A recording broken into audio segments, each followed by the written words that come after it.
மெய்யான தேவனுக்கு ரூபம் ஒன்றுமில்லையே. வாசித்த வேத புஸ்தகத்தில் இருந்து ஏதாவது ஒரு வேத வசனத்தையும் வாசிக்கப்படாத பைபிளில் இருந்து ஏதாவது அதிகாரத்திலிருந்து உங்களுக்கு பிரியமான ஒரு வசனத்தையும் ரெண்டையும் ஒருமித்து தியானிக்க போகிறோம். வாசித்த வேத புஸ்தகத்தில் இருந்து எரேமியா 50:15 வசனம் என்ன சொல்லுகிறது? அதற்கு விரோதமாய் சுற்றியும் ஆர்ப்பரியுங்கள், அது தன்னை கையளித்தது, அதன் அஸ்திவாரங்கள் விழுந்தது, மதில்களும் இடிக்கப்பட்டது. அல்லேலூயா. முன்னாடி உள்ள வசனத்தை வாசி. நீங்கள் எல்லோரும் பாபிலோனுக்கு விரோதமாய் சுற்றிலும் அணிவகுத்து நின்று வில்லை நாணேற்றி அதன் மேல் அம்புகளை எய்யுங்கள்.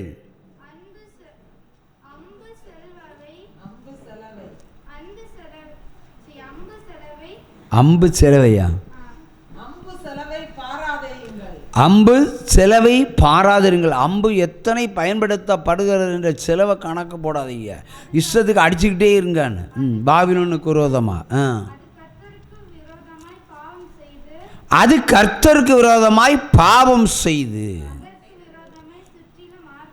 அதற்கு விரோதமாக சுற்றிலும் ஆர்ப்பரியுங்கள். பாவம் செய்கிற தேசத்துக்கு விரோதமாக அம்பு எய்யுங்கள். அப்படி செலவை பார்க்காதீங்க. 4 அம்பு தான் வச்சு அடிக்கணும் கிடையாது. இஷ்டத்துக்கு அம்பை வச்சு எய்யுங்க. பாவம் செய்கிற தேசத்துக்கு விரோதமாக எழும்புங்கள், ஆர்ப்பரியுங்கள்.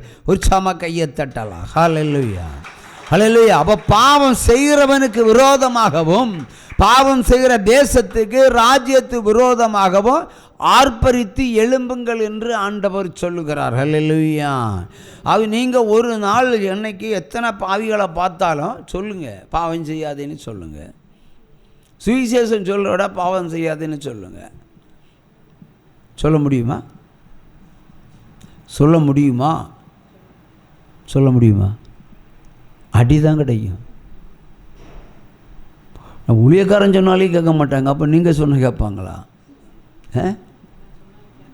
சொன்னாலும் கேட்க மாட்டாங்க. அப்போ கேள்வியும் பதில் நீயே சொன்னாலும் கேட்க மாட்டாங்க. அப்போ எதுக்கு சொல்லணும்? நம்ம கடமை. அப்போ நான் சுவிசேஷம் சொன்னாலும் நீங்கள் கேட்க மாட்டீங்க. அப்போ நான் எதுக்கு சொல்லணும்? அதுக்கு வேறு என்ன? அது என்னுடைய கடமை. ரைட். இந்த பேதுரு பவுல் சொல்லுவார், சுவிசேஷம் அறிவிப்பது என் தலைமையில் விழுந்த கடமையாக இருக்கிறது. அவை சுவிசேஷம் அறிவிக்காதவனுக்கு ஐயோ கேடுன்னு சொல்லியிருக்காரா இல்லையா? சரி, நீங்கள் வாய்னால் சொன்னால் யாரும் கேட்க மாட்டாங்க. ஏன்னா நம்மளை ஏற்றுக்கிட மாட்டாங்க. இப்போது ஒரு பெர்க்மான்ஸ் வந்து சொன்னால் ஏற்றுக்கிடுவாங்க. ஏன்னா அவர் மேலே ஒரு மதிப்பு மரியாதையெல்லாம் இருக்குது. அவர் பேரில் அதிகமாக அலிகேஷன்ஸ் கிடையாது, கம்ப்ளைண்ட்ஸு கிடையாது. மற்ற எல்லா ஊழியக்காரர்களையும் யாரும் விட்டு வைக்கல, என்னை சேர்த்தான்னு சொல்கிறேன். இப்போ நான் போய் நீ மணந்திருந்துன்னு சொன்னால் முதல்ல நீ போய் திருந்திட்டு வான்னு சொல்லுவாங்க. ஏன்னா நம்ம திருந்துறதை ஏற்றுக்கிட மாட்டாங்க. அதுக்கு தான் ஒரு வழியை ஆண்டவர் கண்டுபிடிச்சார். இயேசு பெரியவர் வாரப்பத்திரிகை, ஜீவோலி, ஜபக்கோப்புரம், மாதா பத்திரிகை அச்சிட்டு அவங்கவுங்க திராணிக்கு ஜனங்களுக்கு கொடுங்க. தூக்கி மூஞ்சியில் எறிங்க. அவன் எடுத்து படிப்பான். படித்தா திருந்துவான். என்ன இருக்குன்னு அது பார்ப்பான். இல்லை, இந்த மார்த்தாண்டத்தில் சகதியில் கிடந்த ஒரு புத்தகம், மழை நனைஞ்சு கொவுந்து கிடந்த ஒரு புத்தகம். அதை ஒரு சிஎஸ்ஐ பாஸ்டர் எடுத்துக்கிட்டு வந்தார். அவர் பாஸ்டர்னா குட்டியான மாதிரி இருப்பார். அவருக்கு நிறைய கடன், ஏகப்பட்ட கடன்.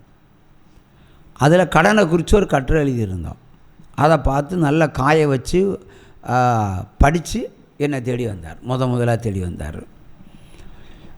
அப்போது அவருக்கு 52 வயசு. இன்றைக்கி அவர் ரிட்டையர்டு. தேவன் எப்படிப்பட்டவன்னு பாருங்கள். பிரதர், எனக்கு நிறைய கடன். இப்போ சிஎஸ்ஓ பாஸ்டர்ஸு நிறைய சம்பளம் கிடைக்குமே, சம்பளம் கிடைக்கும். அடுத்து கிம்பளவும் கிடைக்கும் இல்லையா? கிம்பளம்னா என்ன? வீடு வீடாக ஜெபம் பண்ண போகும்போது கிடைக்கிறது கிம்பளம், அது காணிக்கை, அது சம்பளம். யாராவது வேண்டான்னு சொல்ல மாட்டாங்களா? அப்போ அதுக்குன்னே இவங்க வீடு சந்திப்புக்கு போவாங்க. முறையாக போகிறதும் உண்டு, இல்லீகலாக போகிறதும் உண்டு. ஸோ அவங்களுக்கு இரட்டை சம்பளம், அவங்களுக்கு செலவு இல்லை. பாஸ்டர்ஸுக்கெல்லாம் அதிகமாக செலவு இல்லை. ஏன்னா இலவசமாக எங்கே போனாலும் சாப்பாடு, இலவசமாக எங்கே போனாலும் டீ. அப்புறம் அரசு சம்பளம் போல் அவங்க சம்பளமும் கிடைக்கும், கிம்பளவும் கிடைக்கும். ஏன்னா சிகரெட் அடித்து காசு வாங்கண்டாம், ஏன்னா சிகரெட் அடிக்க முடியாது இல்லை, சாரையும் குடிக்க முடியாது. அப்போ அதுக்கு செலவு இல்லை. அப்போ கிடைக்கிறதெல்லாம் இன்கம் தானே. ஆனால் இவருக்கு கேட்குறேன், உங்களுக்கு எப்படி போய் கடன் வந்துன்னு கேட்குறேன். அதான் கொஸ்டின், அதுக்கு பதில் இல்லை. ஆனால் ஆண்டவர் சொன்னார். அவர் எப்படிப்பட்டவர்னு எனக்கு தெரியாது. ஒன்று சொன்னார், அவர் என்ன ஓயின்னு போட்டு பேசினால நானும் ஓயின்னு பேசினேன். ஓய் ஒரு பெண்ணை கட்டி செட்டில் ஆயிரும், கடன் அடைக்கப்படணும்னு. அவர் பெண்ணு கட்டினவரா பெண்ணை கட்டாதவரான்னா அது ஒன்றும் எனக்கு தெரியாது. ஆனால் நான் சொன்னேன், ஒரு பொண்ணை கட்டி செட்டில் ஆயிரும், கடன் அடைஞ்சிரும். இன்னும் அவருக்கு காமெடியாக சொன்னேன். பிரதர், நான் அதைத்தான் யோசிச்சுட்டு இருக்கிறேன். நீங்கள் சரியாக சொன்னீங்க. ஆனால் என்னை மகளை குறித்து பயமாக இருக்குது. மகன் எங்கே இருக்கா? வெளிநாட்டில். நான் இன்னொரு பொண்ணை கட்ட போனால் அவள் விளக்கு மரம் வச்சு அடிப்பாள், விளக்கு மரம் வச்சு அடிப்பாள். அப்போ தான் கேட்டேன், உங்கள் பொண்டாட்டி எங்கே? அவள் யாருக்குன்னு செத்து போயிட்டான். அப்போ தீர்க்க தரிசனம் கரெக்டாக அப்ளை ஆகிவிட்டது. நான் என்ன தைரியமாக பொண்ணை கட்டுங்க பிரதர், விளக்கு மரம் வச்சு அடிக்கிறாளா சித்தின்னு கூப்பிட்றாலும் பார்த்துக்கலான்னு சொன்னேன். அவர் பொண்ணை கட்டி செட்டில் ஆகிட்டார், கடன் அடைஞ்சு. அப்போது ராத்திரி 9 மணிக்கு மகள் பிரிட்டனில் இருந்து கால் பண்ணுறாரு பாஸ்டருக்கு. அட கிளவா உனக்குன்னு ஃபஸ்ட் நைட்டான்னு முதல் கேள்வி. அவர் ஆடி போயிட்டார். அட கிளவா உனக்கு ஃபஸ்ட் நைட்டா? 55 உனக்கு 32 வயசு பொண்ணை கேட்குதா? வந்தேன்னா விளக்கு மாதிரி தான் உனக்கு, ஃப்ளைட் பிடிச்சி வந்துடுவேன்னு. அவர் ஆடி போய், பிரதர் நீங்கள் சொன்னதுனால தான் கல்யாணம் பண்ணிட்டேன், இப்போ பார்த்தா எனக்கு சிக்கலாகுது. இப்படி அதுக்கு மேலே எக்ஸ்ட்ரா எக்ஸ்ட்ரா எக்ஸ்ட்ரா போட்டால் ஒரு அப்பங்கிட்ட பேசுகிற மாதிரி பேசலை, ஒரு எதிரிகிட்ட பேசுகிற மாதிரி கிட்ட வார்த்தையெல்லாம் போட்டா. பிரதர் நீங்கள் தானே படிக்க வச்சிங்க, நீங்கள் தானே வழிதாட்டு அனுப்புனீங்க, அனுபவி ராஜா அனுபவி. உற்சாம கையை தட்டுங்க. ஆனால் என் தீர்க்க தரிசனம் பெருமையாய் திரும்புவதில்லை, ஏற்பாட்டில் வருவா. உங்க புதிய பொண்டாட்டியை பார்த்து சித்தின்னு கூப்பிடுவா, போங்க பிரதர், அவ்வளோதான். அதே மாதிரி ஒரு 6 மாத காலம் தாண்டி ஏர்போர்ட்டில் வந்தார். புதிய பொண்டாட்டியோடு அவர் போய் மகளை வரவேற்றார். சித்தி நல்லா இருக்கீங்களா? முடிஞ்சு போச்சா தீர்க்க தரிசனம்? கோணலானவை நேராகணும், கரடானவை சமமாகணும். ராஜா வருகிறார் ஆயத்தமாவோ,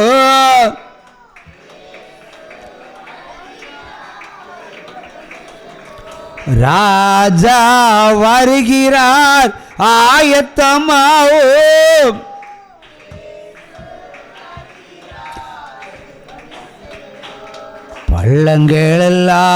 பள்ளங்களெல்லாம் நிரம்பிட வேண்டும், மலைகள் குன்றுகள் பெயர்ந்திட வேண்டும்.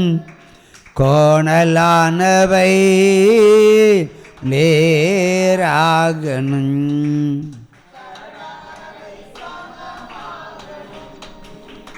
அழிந்து போன, கிழிந்து போன, நனைந்து போன, ஓரமாய் கடந்த ஒரு புத்தகம்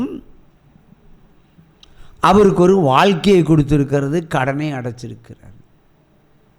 சும்மா கையை தட்டுங்க. இதுதான் சுவிசேஷம். வாயினால் எப்படி சொல்ல முடியும் உங்களுக்கு சுவிசேஷம்? 2 வார்த்தை சொல்லலாம். இயேசு நல்லவர், அது எனக்கு தெரியும், போடான்னு சொல்லுவாங்க. இயேசு கிருபையுள்ளவர், அதுவும் எனக்கு தெரியும், நீ போன்னு சொல்லுவாங்க. அதுக்கு மேலே என்ன சொல்ல முடியும்? எல்லாம் டிஜிட்டல் மயம், எல்லாம் செல்போன் கையுமா இருக்குது. இந்த செல்போன்களை உறங்கியே ரொம்ப காலமாச்சு. இப்படிப்பட்ட காலகட்டத்தில் போய் நம்ம காதில் போய் எதுவுமே சொல்ல முடியாது. சுவிசேஷம் சொல்கிறதுக்கு easy method, through the proper channel, only the magazine. உற்சம கையை தட்டலாம். அப்போ அந்த புத்தகத்தை யாராவது அச்சிட்டு ஜனங்களுக்கு கொடுத்து அதில் ஒரு பிரதி தான் அவருக்கு போய் சேர்ந்துருக்கு. அப்போ நான் இல்லை, அந்த புத்தகத்துக்கு செலவை யார் செஞ்சாங்களோ அவங்க தான் அந்த பாஸ்டருக்கு ஒரு வாழ்க்கையை கொடுத்துருக்காரு. உற்சம கையை தட்டலாம்.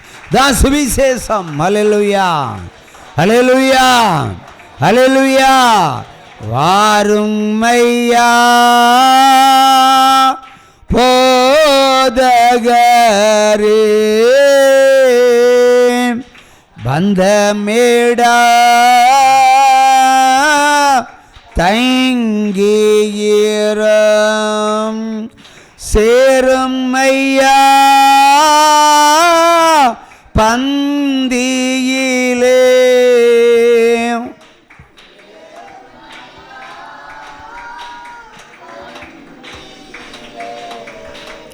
இந்த சிறியவரா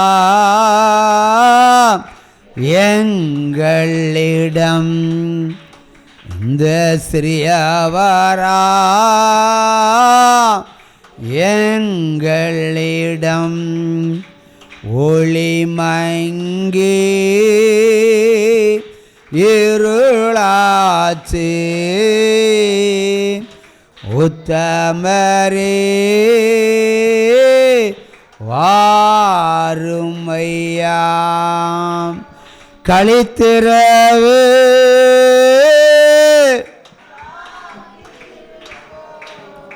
களித்திரவு காத்திருப்ப காதலனே கருணை செய்வாய், காதலனே கருணை செய்வாய். உற்சாகம். அவர் அல்லேலூயா. அவர் இரக்கம் செய்ய போகிறார் நமக்கு. ஆமென்.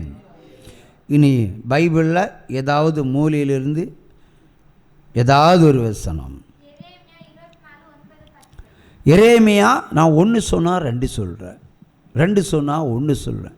எரேமியா சரி 2 சொல்லிடுவோம். எரேமியா 24ஆம் அதிகாரம் 9ம் 10ம். எரேமியா 24ஆம் அதிகாரம் 9ம் 10ம். வாசி. அவர்களுக்கு தீமை உண்டாக அவர்கள் பூமியில் உள்ள எல்லா ராஜ்யங்களிலும் அலைந்து திரிகிறவர்களாயும் நான் அவர்களை துரத்திவிட்ட எல்லா இடங்களிலும் நிந்தையாகவும் பழமொழியாகவும் வசை சொல்லாகவும் சாபமாகவும் வைத்து அவர்களுக்கும் அவருடைய பிதாக்களுக்கும் நான் கொடுத்த தேசத்தில் அவர்கள் இராதபடிக்கு நிர்மூலமாக்கப்பட்டும் அவர்களுக்குள்ளே பட்டயத்தையும் பஞ்சத்தையும் கொள்ளை வியாதியையும் அனுப்புவேன் என்று கர்த்தர் சொல்கிறார். சூப்பராக ஒரு கரவோசை. இன்னும் சேர்த்து வாசி, கண்டினியூவா வாசி.